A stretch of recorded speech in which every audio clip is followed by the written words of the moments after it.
when I was originally thinking about how to write the music for the game, I suddenly realised that you don't see anybody in the game, and the most important character as such is the island itself.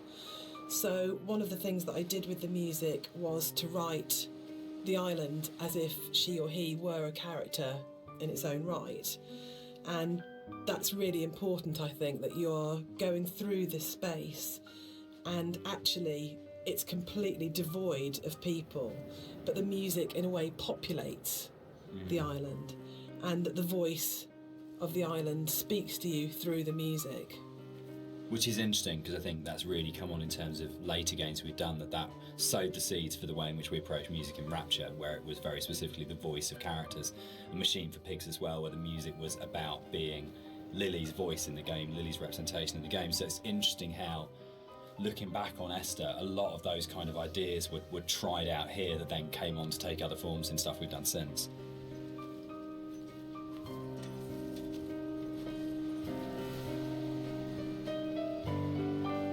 We cast and did all the voice direction for Esther ourselves for the mod, and it was basically Jess and I on a casting website just listening to people's show reels and finding what's the voice of this thing. And there was never any question about Nigel. I think we heard his show reel for the first time round. It's probably been listened to sort of 30 or 40 actors, and we started listening to his show reel and just both looked at each other and went, that's it, that's him.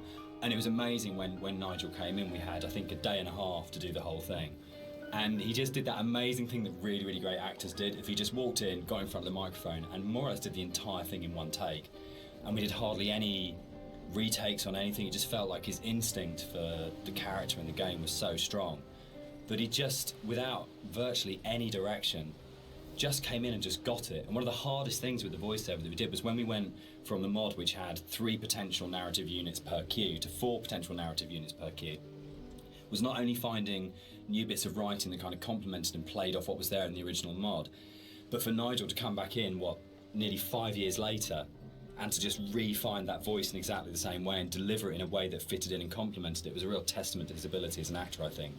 That apart from we had spent quite a lot of time trying to make the sound actually sound the same in terms of mic placement and things like that, but in terms of the actual delivery of those new monologues, you wouldn't know that was both written and acted sort of 4.5 years after the original thing was done. So the one person who's not in the room sort of today but deserves a huge amount of credit for how the game kind of eventually was delivered, but also I think in terms of how the game has lasted, a huge amount of respect needs to go to Nigel Carrington for his work on it.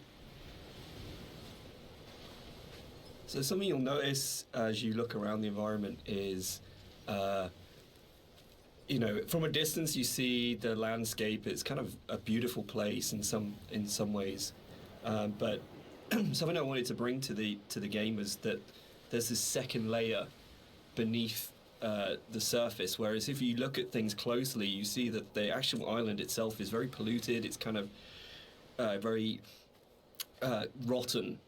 Everywhere you look, every rock, every grass surface, it has this layer of filth on it, and it's kind of been put in there just to kind of emphasize further that this island is a really unpleasant place to live.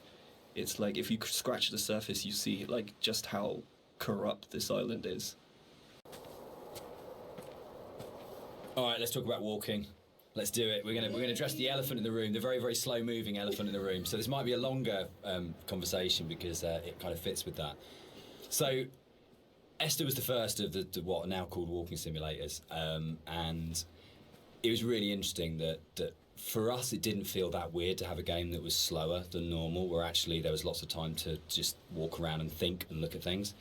And it was amazing at the time how this was seen as completely revolutionary, and it's really interesting, and it's amazing to see how many other games have kind of like taken it on board. For me, it came from, I didn't see it as being odd to have a game where very little happened, where you thought about what you were doing. For me, it was kind of interesting that you could play some of the best moments in Doom are the bits where nothing's happening and you're just doing it, or System Shock, or those games that I absolutely love. Those quiet moments were the really powerful ones. But Esther is definitely slower than a lot of games, and I think that's actually why it's lasted. I think if we'd We did have moments where we went, should it be faster? Should we put a sprint button in? But I'm so pleased that we kind of held our nerve and went, no, just as like in real life, I don't run everywhere because that would be weird.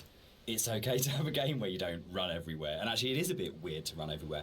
But if you're going to do that, then you've got to support it in other ways. And I think the music was a really powerful way of supporting that change of pace. What's really funny for me, though, Dan, is that shamefully I'd never played a game before I worked on Dear Esther, so I didn't realise that all games weren't like this, which is, now looking back, really naive. But I didn't realise that games didn't have, always have, this slow pace, and I thought there were lots of meditative games out there, and that actually wasn't really the case at the time, and that's exploded since. But in terms of the music, supporting that pace that you'd set emotionally felt really important. So if you listen to the music, actually the BPM is at a very slow walking speed, and it just almost, there's a lot of things now that say it's called entrainment, that it slows your heartbeat, or it can speed up your heartbeat when you listen to music. And actually I think what the Esther music does really successfully is it makes you almost accept, and more than accept, that speed. You actually start to feel that's the pace of your journey, and that I really like that about the music, actually. It makes you just comfortable with that pace too. I think it just eases you into it. You feel relaxed.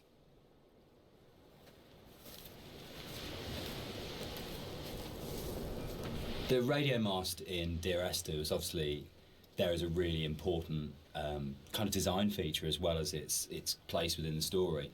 And that, I think, came from, it was really interesting, it being a Half-Life mod to begin with, and the Citadel in Half-Life 2, that it tells you how far you are through the game. You're always looking up to the skyline, am I closer to the Citadel, can I see it? And it lets you know how near you are to the end of the game. And it was really important because Esther's so open in a way, and because there isn't this, you're not using kind of shootouts or kind of gating it with combat encounters to kind of constantly keep you moving. That it was really, really important that you always had that focal point of going, I know exactly from the beginning of the game, virtually right from the start, you know where you're going, you know where the game's going to end up, and you know that sooner or later you're going to be either at the base of that thing or climbing that thing, and it's always there, that red light.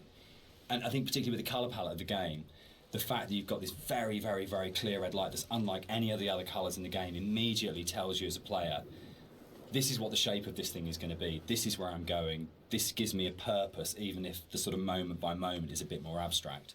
Yeah, and navigationally as well, it helps you, it draws you in the right direction as you play the game. You can never get lost if you just follow that one landmark.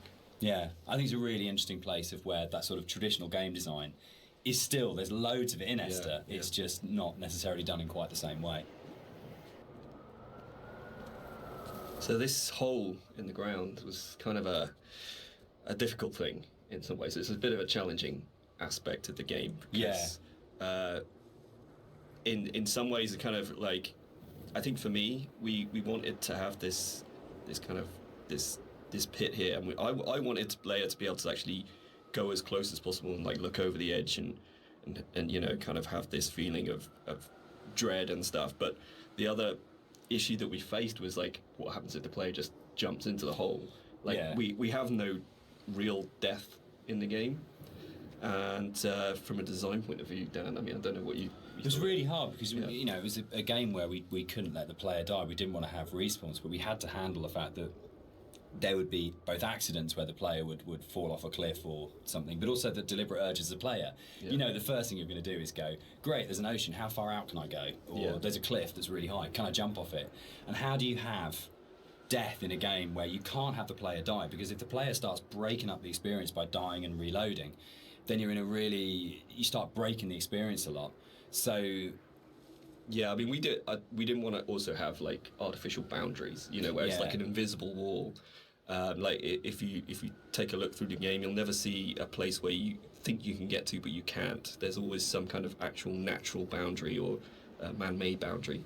So yeah, that was the other thing. We didn't really want to create this invisible wall around this thing. So it kind of, the whole drove the way in which that sort of the very weird audio visual, probably one of the most dreamlike bits in the game, where if you do die and you get the kind of the heartbeat and the strange flashes of visuals. And I think in a lot of ways, if we hadn't had the hole there, and we hadn't had a place where we go, right, players will jump in this hole, we have to start from that basis, they will throw themselves down this hole, it kind of gave us the impetus to really, really focus on it. And I think the stuff like the drowning deaths and the cliff deaths are strong because the hole was there, and I'm not sure if the hole hadn't been there, whether or not we'd have arrived at that way of handling it, which I'm really proud of. I think it's a really incredibly creative, interesting way of handling a player going out of bounds and of actually being able to reset the game when the player's basically done something you ideally wouldn't want them to do. Yeah, I kind of think it fits well with the theme of the game as well, because you don't really know what's just happened. Yeah, it's not absolutely. like it's not like you hear a death sound and then you kind of respawn. It's this kind of like very soft, very ambiguous change. You know? There was a point in the original mod where if you died, it would do the whole Half-Life major fracture detected. Yeah. It always brought a really good tone to the game. Yeah, yeah.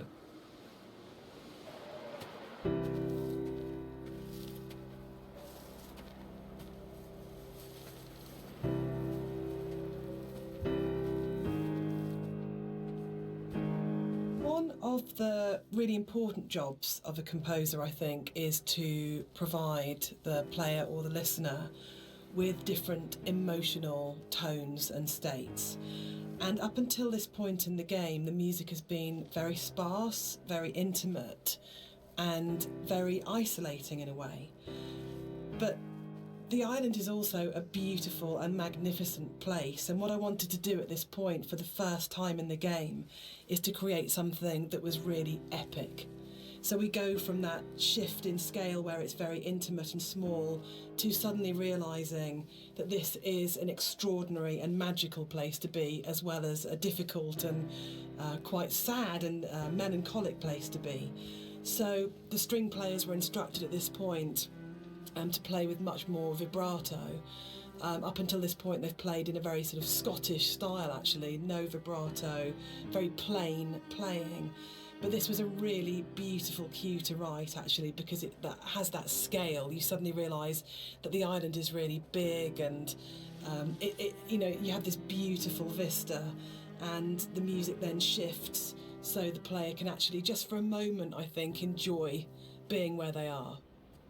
Yeah, I think that's it. Can I? Yeah, I was going to say, this is actually one of my favourite parts of the game. It's just where everything, all the elements kind of come together perfectly. You've got the music, which is just epic, as Jess has said. You've got the landscape, which is kind of like this big open space. You've got all the little bits and pieces that I put into the detail of the environment, like the movement. There's leaves blowing around, there's the clouds in the sky, there's the mist rising off of the grass. And then you've got Dan's voiceover coming in there, and I think it's just like all of these elements coming together and just in perfect synergy, and just kind of, it really brings chills up your spine. Inside the bothy, there is a randomised chance that you can find an ultrasound picture on the table, and I think it's the one instance of randomisation in the game that is like the pinnacle of it, because the idea that Esther was pregnant when she died changes everything emotionally about how you understand the story. And not to say that you don't care as much if you don't find it, but it just adds this other layer of just the ground falls away from him the first time I saw it, and the meaning of the crash in Esther's death just means so much more when you go, it's not just about her, there was an unborn child here. And I think that's where the randomisation just hits its absolute peak, because it's one tiny detail that may or may not be there, but if it's there, it's going to fundamentally change the way you feel about the entire thing. And that's the strength that the randomisation elements in Esther kind of provide, that you go, you're likely kind of feeling about the story and your understanding about the story can be changed so absolutely by the occurrence or not of one tiny little prop detail. And that's something which, those moments I think are what make it really, really special. So it's for me, it's almost like the most important prop in the game, because when it happens, it's so profound. Yeah, and it's again, it's just something that makes each playthrough more personal, I think. This is what I love reading about, people finding these things and going, holy shit, I've just found this one thing that's going to change it. That's changed my interpretation completely. Yeah, absolutely. Cutting in to say that, wow, I did not notice that during my playthrough. There are indeed ultrasound photos on this table. That's really, yeah, it's just wow. Alright, back to the regularly scheduled documentary. So as you leave the bothy and the seagull takes off, that's the one jump scare in the game, which is kind of interesting because when we made it, we kind of had to, we kind of called it a ghost story, but there was no intention really. We kind of wanted this dreamy, hallucinatory type thing. But when it came out, people started coming back and saying, this game is absolutely terrifying. I was really, really frightened. And that was really amazing. And I think it's because nothing happened. So we're so trained in games to go, there's stimulus all the time, that if nothing happens, you're waiting for something to happen. And kind of, I tend to go back to again and again the whole sequence in Dead Space 2 when you go back to the Ishimura, and it's like the best bit of Dead Space 2 because for what feels like hours, but it's probably only about 15 minutes, nothing happens and no necromorph comes at you, and it's absolutely terrifying because it's just this space and you're just left in it. So I think the kind of the bird here is really interesting because it can actually really, really make you jump. But I don't know if that was part of why people were saying that the game was really scary, but it was a real surprise when people started coming back and saying, this is a frightening game. And I don't know how much of that is to do with the ideas in the game are frightening when you think about them, and how much of it is to do with just the emptiness and the lack of kind of things in the game make it a really quite stressful or quite frightening place. But it was a real surprise, I think, that sort of reaction from a lot of players when we shipped it.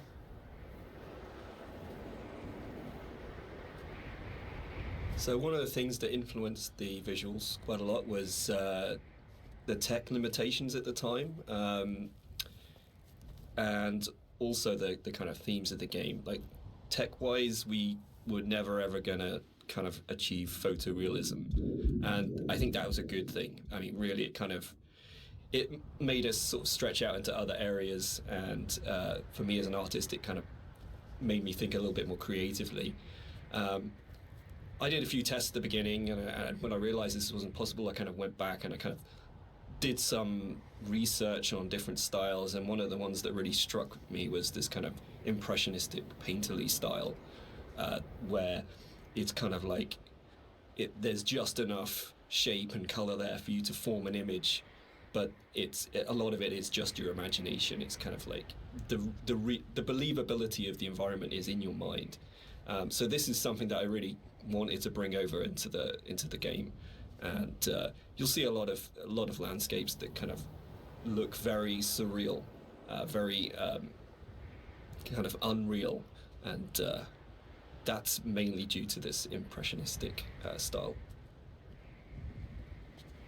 We should probably talk about some of the inspirations behind it.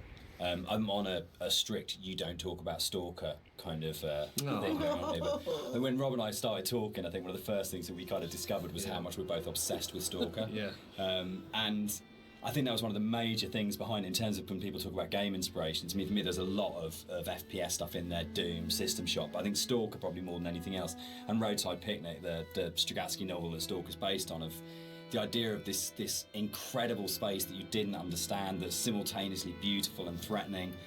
And I think sort of Tarkovsky's kind of films kind of play into that as well, particularly his version of Stalker, that you want to have this place that you feel rather than think about. And for me, that was like really kind of core to all of the inspirations for the game, was this is a space that is about feeling, not thinking. Yeah, I think the movies in particular, I think I hadn't watched the movies. I'd read the book and I played the game, but when I watched the movie, it kind of all made sense to me, like why I like the game so much and why I like the story. It's just like every shot is like a painting. It's like every shot has its story to tell. There's very little dialogue in the actual movie itself. There's just these long, lingering shots, and each shot is amazingly beautiful in its kind of desolation. And for me, that was like a huge influence, like trying to bring some of that through into the environments. So that is definitely something I'm going to struggle not to talk about. But the game as well. I'd say the actual Stalker game has a big place in my heart, like gaming-wise. It's one of the reasons I got into game art in the first place. Yeah. So that to me is a big part of it too.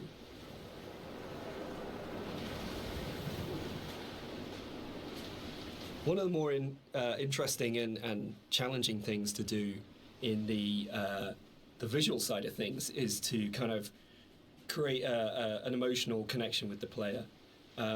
With the music, it's very strong, and the dialogue can kind of help you to feel what the character's feeling, but to kind of really create an atmosphere and to create emotion, it's very difficult. So I designed a few things very subtly within the environment to kind of plant imagery into your mind and kind of make you feel certain things. With this shipwreck on the beach, you can kind of, like, if you look at it from certain angles, you get this real, like it's like a cross sticking up. It's this kind of semi-religious imagery, but it really kind of, it's not obvious, it's not in your face, it's just kind of like something that makes you feel like something you know. And so like there's a lot of deliberate attempts in the game to recreate that feeling, and it's kind of hard to point out in many other places, but it's done in a way where every single rock, every single plant, every single cliff face has been deliberately placed and designed in a way to try and make you feel something in the game. This is another of my favourite bits in the game, where you come along the edge of the sort of gully and you find hundreds of books, and it's one of the first times where most explicitly there's the suggestion that nothing you're seeing is real, because there's just no way that this can exist, and it's a really amazing, uncanny moment. But it works, I think, for me, because you just go, I don't understand it, but it's lodged somewhere in my head, and I can't get rid of it, and I can't unsee this. And I think for me, like in terms of my influences from books, I mean, there's the obvious sort of stuff like with Burroughs, Cut Up and things like that going on. But it comes to the kind of books that I really love, that, like Roadside Picnic, or the other one by the Strugatskys as well, I absolutely love, is The Ugly Swans. That's just full of these images that you go, I don't understand, I literally have no idea what's going on here, but I can't shake it, it's just got its hooks in me. And I think more recently you've got books like Jeff Vandermeer's Annihilation does this so well, where nothing is understandable, but you feel the logic, but you can't understand the logic, but you feel like the logic's there. And that, I think, is a really powerful thing that games are so good at doing, of creating these things. And I think where a lot of game writing for me becomes kind of the wheels fall off it, is that they have these amazing ideas, and then suddenly there's this huge rush of going, right, we've developed this mythos and we've shown you all the tips of the iceberg, which are really interesting, but now we're just going to show you the whole iceberg. And actually that's never that satisfactory as a player, because it robs the mystery. And I think the best game writing is those kind of moments where you go, I feel like there's something just outside the edge of my vision, or just on the edge of my hearing, but it's the confidence to go, that's it, that's all you get, and the rest of it is up to your imagination. And I think it does loop back to games like Stalker. I think Skyrim at its best does it so well, where you just have these moments where you think, I want to know, but it's going to be down to my imagination to draw those things. And the player's imagination is the most powerful thing you've got in your design kit. There is nothing you can put on screen, there is nothing you can do with audio, there's nothing you can do with dialogue that will ever be as powerful as the player's own imagination. So if you oversell the idea and oversell the image, what you're actually doing is you're kind of not only robbing the player of the opportunity to invest in the game, but you're also fundamentally opting for a weaker tool than what the player can bring to the experience themselves.